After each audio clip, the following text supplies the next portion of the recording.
বলে পাড়ার ফকির পাড়ায় ভিক্ষা পায় না, হেঁটে যায় দূরের কোনো লোকালয়ে। নিজ গ্রামের ফকিরের প্রতি উদার না হলে কি শিখালো শিক্ষালয়?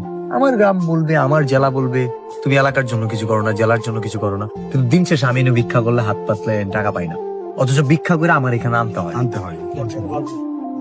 আমি লজ্জিত হই না? এই যে কুষ্টিয়ায় 1 লক্ষ টাকা দিল, আবার 50,000 টাকা দিল, এখন কুষ্টিয়া একটা মানবিক কাজ দিস, আমি লজ্জিত হই না? আমার এখন পাশে দাঁড়ানো উচিত।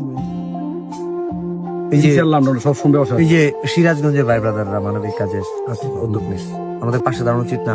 প্রত্যেকে সিকোয়েন্সটা বুঝে না, একসাথে সব কাজ শুরু করে। সরসব বিলালের কাজের প্যাটার্ন, সবাইকে নিয়ে কাজ করি, রাইট? সবাইকে নিয়ে কাজ করি।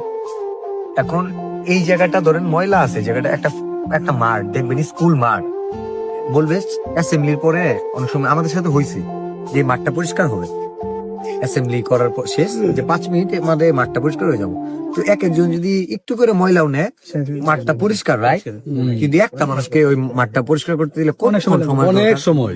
তো আমরা 64 যে সব কন্টিনেন্ট মিলে পুরো বাংলাদেশ মিলে একটা টপিক যে, রাইট?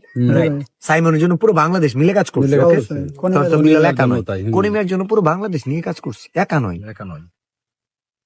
তো যখন 64 জেলায় 64 জন একসাথে কাজ শুরু করবে, তারা একা, তারা ইন্ডিভিজুয়াল, তারা টিম ম্যানেজমেন্ট বুঝবে না, তাদের ম্যানেজিং ক্যাপাবিলিটি থাকবে না, তাদের এবিলিটিও থাকবে কিনা জানি না, বাট সাহস নিয়ে তো এটা বলতে পারবো না আমি টাকা দিয়ে দিব কেউ না দিলে।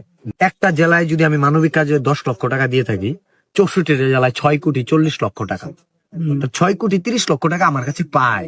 এই যে আমার এক গ্রামে 1.5 লক্ষ টাকা দিয়ে একটা O2 আইনে দিছি, ক্যালভিন মন্ডলের মেয়ের জন্মদিন, ওই ভাইয়ার মেয়ের জন্মদিন। এখন বলেন তো 87,137টা গ্রাম আছে,